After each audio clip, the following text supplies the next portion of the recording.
আজ supreme court পরিষ্কার জানিয়ে দিয়েছে, ককরোচ আন্দোলনে যাদের বিরুদ্ধে এফআইআর হয়েছে তাদের কোনোভাবেই ছাড়া যাবে না। আইন নিজের পথে চলবে এবং আইন অনুযায়ী বিচার হবে। কিন্তু এরপরেই ককরোচ পার্টির প্রধান মুখপাত্র সৌরভ দাস যা বললেন তা শুনে পুরো দেশ স্তব্ধ।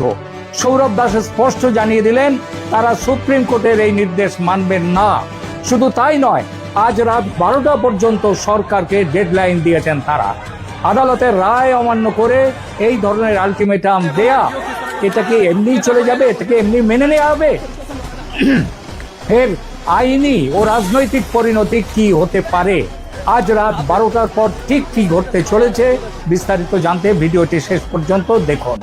ঘটনাটি বিশদে বুঝতে হলে আমাদের একটু পেছনে তাকাতে হবে।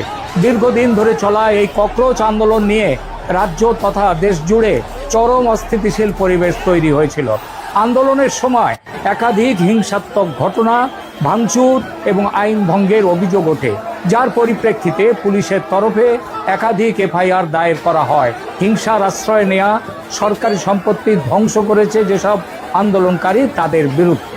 পুলিশ সিসিটিভির ফুটেজ দেখে ফেস রিকগনিশনের উন্নত প্রযুক্তির সাহায্যে শুধু দিল্লিতেই 2000-এর বেশি আন্দোলনকারীকে চিহ্নিত করেছে। তাদের জিজ্ঞাসাবাদ করছে, ধরপাকড় জারি। ককরোচ পার্টি এর বিরোধী। তাদের দাবি এই সমস্ত এফআইআর রাজনৈতিক উদ্দেশ্য প্রণোদিত এবং আন্দোলনের সঙ্গে যুক্ত সমস্ত ধৃতদের অবিলম্বে রাজনৈতিক বন্দী হিসেবে মুক্তি দিতে হবে। মামলাটি গড়িয়েছে দেশের সর্বোচ্চ আদালত সুপ্রিম কোর্টে। আজ সেই মামলার শুনানিতে প্রধান বিচারপতির বেঞ্চ অত্যন্ত কঠোর মনোভাব দেখিয়েছেন। আদালত স্পষ্ট ভাষায় বলেছে, আইনের ঊর্ধ্বে কেউ নয়। আন্দোলনে যুক্ত থেকে যারা আইন শৃঙ্খলা ভঙ্গ করেছে এবং যাদের বিরুদ্ধে নির্দিষ্ট ধারায় এফআইআর রয়েছে তাদের মুক্তি দেওয়ার কোনো প্রশ্নই ওঠে না। দেশের প্রচলিত আইনি প্রক্রিয়া অনুসারে তাদের বিচার সম্পন্ন হবে। আর সুপ্রিম কোর্টের এই নির্দেশ সামনে আসার পরই রাজনৈতিক মহলে শোরগোল পড়ে যায়। আর ঠিক তার কিছুক্ষণ পর প্রেস কনফারেন্সে হাজির হন ককরোচ পার্টির chief spokes person Sourav Das. তিনি প্রকাশ্যে যে মন্তব্য করেন তা ভারতীয় বিচার ব্যবস্থা ও গণতন্ত্রের উদ্দেশ্যে সোজা চ্যালেঞ্জ ছুড়ে দেয়া। সেটা চ্যালেঞ্জটা কি? আমাদের কথা শুনতে হবে, কোনো আইন মানব না, বিচার ব্যবস্থা মানি না। স্বাধীন ভারতের ইতিহাসে এই সাহস ইতিপূর্বে কারো হয়নি। সৌরভ দাস সরাসরি সুপ্রিম কোর্টের এই নির্দেশকে একপেশে ও অন্যায় বলেছে। সুপ্রিম কোর্টের নির্দেশকে তিনি স্পষ্টভাবে বলেন, আমরা এই আদেশ মানছি না। আন্দোলনকারীদের মুক্তি না দিলে এবং এফআইআর প্রত্যাহার না করা পর্যন্ত আমাদের লড়াই থামবে না। এখানেই শেষ নয়।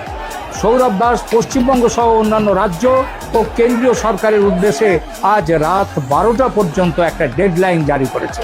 তার হুঁশিয়ারি, আজ রাত 12টার মধ্যে যদি গ্রেপ্তার হওয়া আন্দোলনকারীদের ছেড়ে না দেওয়া হয় তবে আন্দোলন আবার শুরু হবে ও সেই আন্দোলন এমন রূপ নেবে যা এই সরকার সামলাতে পারবে না।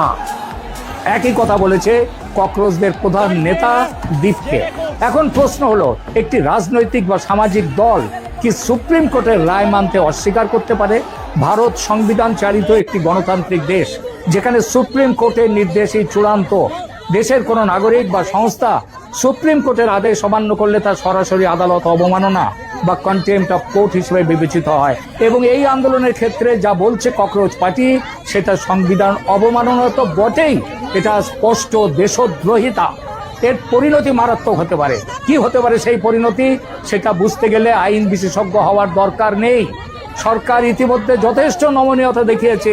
ধর্মেন্দ্র প্রধানকে পদত্যাগ করিয়ে তাদের আন্দোলনের প্রতি অনেক নমনীয়তা দেখিয়েছে। বলেছে, ছাত্রদের আমরা তাদেরকে অহিংসার পথে যারা ছিল তাদেরকে আমরা কিচ্ছু করবো না, কিন্তু আন্দোলনের নামে যা খুশি করেছে, যারা পুলিশ পিটিয়েছে, দেশের সম্পত্তি ধ্বংস করেছে, প্রধানমন্ত্রীকে নিয়ে অশ্লীল কটূক্তি করেছে, প্রধানমন্ত্রীকে নিয়ে চূড়ান্ত নোংরা সব কার্টুন করেছে, তাদের ছাড়া হবে না।